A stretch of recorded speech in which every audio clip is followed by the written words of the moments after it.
wrote a lengthy piece just a few hours ago about why the fact that the trades, for the first time, we talk about the two primary trades, the historical trades, Hollywood Reporter and Variety, the ones that have been here since 1930s, right? Those trades have been all gung for 2 days now saying Kathleen Kennedy is leaving. Here's the list of people being considered for her thing. I mean, a lot of very detailed stuff, not rumors. And the fandom has been hoping and rumoring that for many years, but it's the first time that multiple Hollywood trades have said that and started talking about her succession, right? And have each of them claimed to have gotten it from multiple sources. Lance, you know that the trades are essentially the mouthpiece of the system, right? They're not independent journalism. And so when multiple trades report something like a studio head leaving, and then listing lengthy succession plans, that's information that has been given to them by people in power, and they're being told to disseminate that.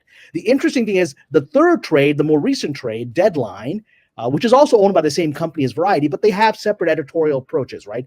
So Deadline said nothing for the last 2 days. It kept silent. It didn't even acknowledge it. And then suddenly, and so I wrote a lengthy piece on my Patreon today about why when something is announced at trades, you're kind of trapped, right?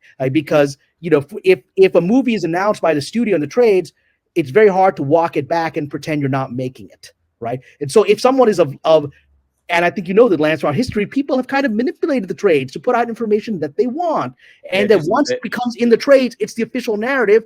And then suddenly other people are forced to go along with it or look really stupid, right? So if, let's say, hypothetically, the alleged Ray movie that has been talked about for 2 years was never real, but Kathleen Kennedy announced it in the trades that she's making a Ray movie with Daisy Ridley, and that had not been authorized by Bob Iger, he's kind of trapped because he can't come out and say the trades are wrong, because that would destroy the entire system, because that would make people ask, well, the trades are wrong and she's made this announcement. Is she not in charge? Bob, who's in charge if she's not in charge? Those are questions you don't want asked. So once the trade announcement comes in, it takes control of narrative. And so she's done this, in my opinion, multiple times, including with The Acolyte. We're now seeing in Indiana Jones. With The Acolyte, I theorized when she first announced it several years ago, when Bob Chapek was in power, that it wasn't real and that she didn't actually have Chapek's green light. Now, in the lawsuit that Karen McCarthy, the producer, who was going to be the hands-on producer, Lance, of that show, and they got fired 2 weeks into it, her lawsuit against Lucasfilm, they amended that lawsuit at the end of last year because in discovery, they found evidence through depositions and documents that what I speculated is true.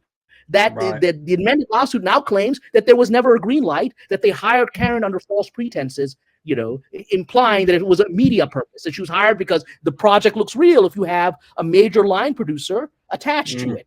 Then suddenly Bob Chapek has no choice but to greenlight it because it looks real to the public, and you can't say Kathleen Kennedy is running around making announcements without permission, because that destroys the trust in the entire system, right? So now, with that said, just a few minutes ago, Kathleen Kennedy finally spoke out about these trade reports that she is retiring this year and there is a succession plan. And she came out in a long, lengthy interview with Mike Fleming in Deadline.